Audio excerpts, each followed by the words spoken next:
চলো রান্নাটা শুরু করি। তোমাদের দোলের স্পেশাল কী বানিয়েছি সেটা শেয়ার করছি। আমি মাটন কষা, মাংসের চপ আর পোলাও বানিয়েছিলাম। আমি এই 700 গ্রাম মতো মাংস নিয়েছি। এটা ভালো করে ধুয়ে ফেললাম। এবার এতে দেব আমি আদা বাটা, রসুন বাটা, ধনে জিরে বাটা এবং টক দই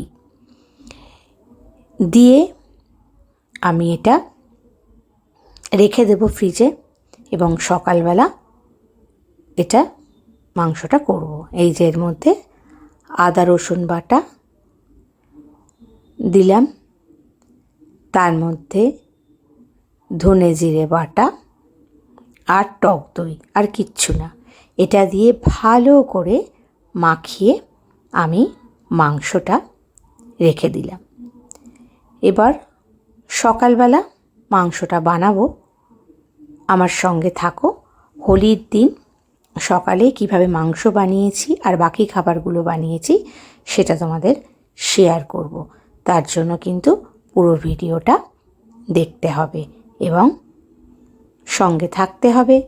যারা সাবস্ক্রাইব করেছো তাদের অনেক ধন্যবাদ, যারা করনি অবশ্যই সাবস্ক্রাইব করে নাও আর বেল আইকনটা ক্লিক করে ফেলো, তাহলে সমস্ত ভিডিওর নোটিফিকেশান তোমরা পেয়ে যাবে।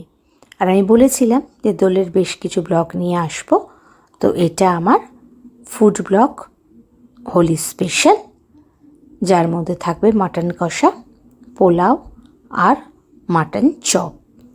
তো সঙ্গে থাকো, আমি খুব শীঘ্রই ফিরে আসছি। হ্যালো বন্ধুরা, আজকে তোমার সাথে শেয়ার করছি হোলিতে কি স্পেশাল রান্না করলাম।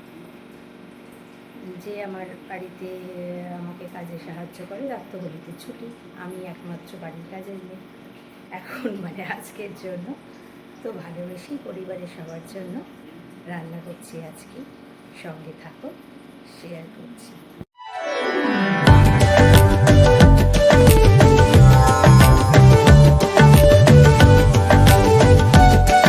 এবার সেই ম্যারিনেট করা মাংসটা বার করেছি আর এখানে সর্ষের তেল দিয়েছি। দেখো সর্ষের তেলটা বেশ গরম হয়ে ধোঁয়া বেরোচ্ছে। এবারে আমি এর মধ্যে দিয়ে দেবো জিরের গুঁড়ো।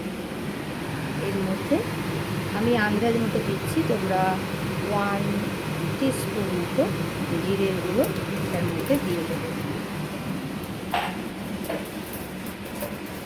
আর দিয়ে দেবো 2 তেজপাতা। এবার এর মধ্যে মাংসটাকে আস্তে করে পুরোটা ঢেলে দেব।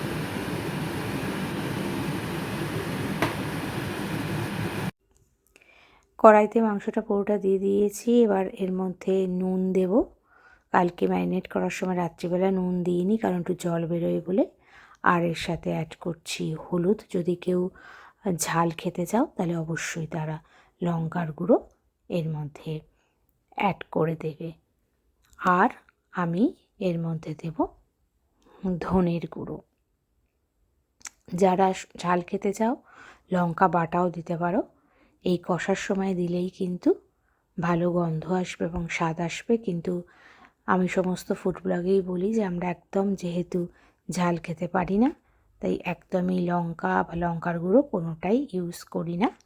কিন্তু তোমরা দিতেই পারো, তাহলে রঙটাও ভালো আসবে আর ঝাল ঝালও হবে। এরপর আমি জিরের গুঁড়ো দেবো। যেহেতু জিরে বাটা দিয়েছি তাই খুব বেশি জিরের গুঁড়ো দেবো না, তোমরা 1 টিস্পুন মতো দিতে পারো। আমার যেহেতু একটা আন্দাজ আছে, তো আমি আন্দাজ মতো দিচ্ছি, তাহলে ভালো গন্ধ ছাড়বে। আবার কেউ যদি মনে হয় যে বেশি জিরে খাও না, তারা জিরের গুঁড়োটা। এরপর এর মধ্যে অ্যাড করছি টমেটো সস। টমেটো সস দিয়ে খুব ভালো করে মাংসটাকে কষতে হবে। মাংসটা কড়াইতেই করে নেব, কষতে কষতেই হয়ে যাবে। তার কারণ যেহেতু সারা রাত আমি ম্যারিনেট করে রেখেছিলাম, তা না হলে প্রেশার কুকারে দিতে হয়, নাহলে মাটন ভালো হয় না। কিন্তু যেহেতু আমি হোল নাইট ম্যারিনেট করে রেখেছি, কড়াইতে কষতে কষতেই এটা হয়ে যাবে। আর দই দেওয়া আছে, সেই জন্য ভালোই হবে আশা করছি মাটনটা। আর এদিকে বাসন্তী পোলাও বসিয়ে দিয়েছি। দেখছি চালটা সেদ্ধ হয়েছে কিনা। চালটার একটু শক্ত আছে দেখছি, তাই আর একটু জলও দিতে হবে। সঙ্গে থাকো। পোলাওটা দেখলাম চালটা একটু সেদ্ধ হবে, জল দিয়ে দিয়েছি। খানিকটা হওয়ার পর এটা সিম করে ঢাকা দিয়ে দেবো। আর মাংসটাও কষা হচ্ছে, গরম মশলা দিয়ে দিলাম। গরম মশলা গুঁড়ো দেওয়া আমি পছন্দ করি না, ওর মধ্যে অনেকটা ভেজাল থাকে, তো আমি টাটকা গরম মশলাই দিই। যেহেতু এটা আমি রাত্রি থেকে ম্যারিনেট করে রেখেছি, মাটন প্রেশার কুকারে দিলেই সবচেয়ে ভালো হয়, কিন্তু এখন যদি আমি প্রেশার কুকারে দিই তো আমার পুরো মাটন গলে যাবে, তাই এটা আমি কড়াইতেই করবো। একটু সময় লাগবে, কিন্তু আমি কড়াইতেই করবো। আমি দুটোতেই একটু এখন চাপা দিয়ে দেবো।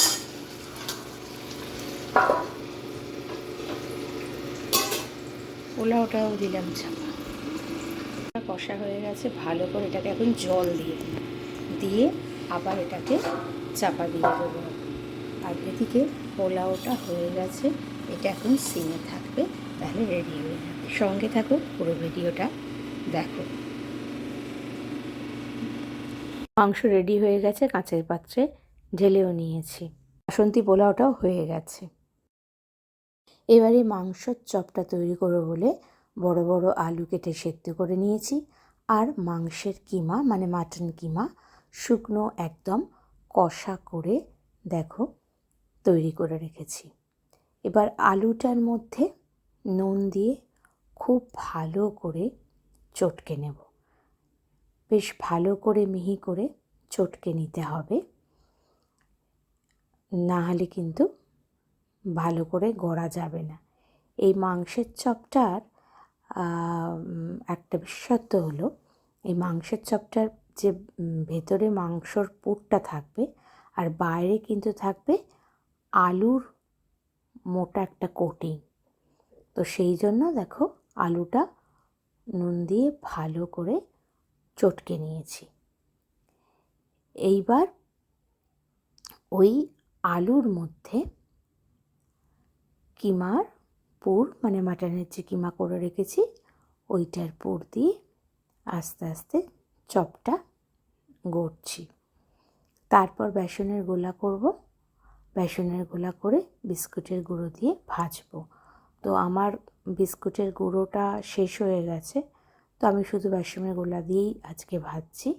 কিন্তু এটা বিস্কিটের গুঁড়োটা বেসনের গোলার ওপর দিলে আরও ভালো ক্রিস্পি হয়। তো যাই হোক, পুরো ভিডিওটা দেখো। আমি একসঙ্গেই পুরো ভিডিওটা 3 রকম খাবার তোমাদের সাথে শেয়ার করলাম, তাই যারা স্ক্রোল করে চলে যাবে পুরো ভিডিওটা দেখবে না তারা কিন্তু মিস করবে। কিন্তু যারা প্রথম থেকে শেষ অবধি ভিডিওটা দেখবে তারা আমার দোলের দিন যা যা স্পেশাল রান্না করেছি সবটাই জানতে পারবে। তাই জন্য প্লিজ পুরো ভিডিওটা দেখো আর শেয়ার করো। তোমাদের কমেন্টসের অপেক্ষায় রইলাম। কেমন লাগলো অবশ্য জানিও। দেখো এবার মাটন চপগুলো একটা একটা করে গড়ছি। খুব বেশি করে করিনি, বাড়িতে তো আমরা মোটে 4 জন, কাজের লোকটাও আজকে আসেনি, তো অল্প করেই করেছি। কারণ পোলাও, মাটন আবার মাংসের চপ, আজকাল খাওয়া দাওয়াটা খুব কন্ট্রোল করেই করতে হয়, সবাই জানো তোমরা। তবে হ্যাঁ, মাসে একবার 2 মাসে একবার খেলে কোনো অসুবিধা হয় না। সব কিছুই অল্প বিস্তর করে খাওয়া উচিত, কোনোটাই আবার বেশি খাওয়া একদমই উচিত নয়। তো আমার মোটামুটি মাংসের চপগুলো গড়া হয়ে গেল। এবার পুরো ভিডিওটা দেখো কিভাবে ভাজছি, সঙ্গে থাকো। আমি এবার রেডি হচ্ছি মাংসের চপটা ভাজার। মাংসের চপগুলো সব গুঁড়ে রেখে দিয়েছি, আর এখানে বেসন গুলেছি। বেসনের গোলায় দিয়ে এখন একটা একটা করে কড়াইতে ভাজবো।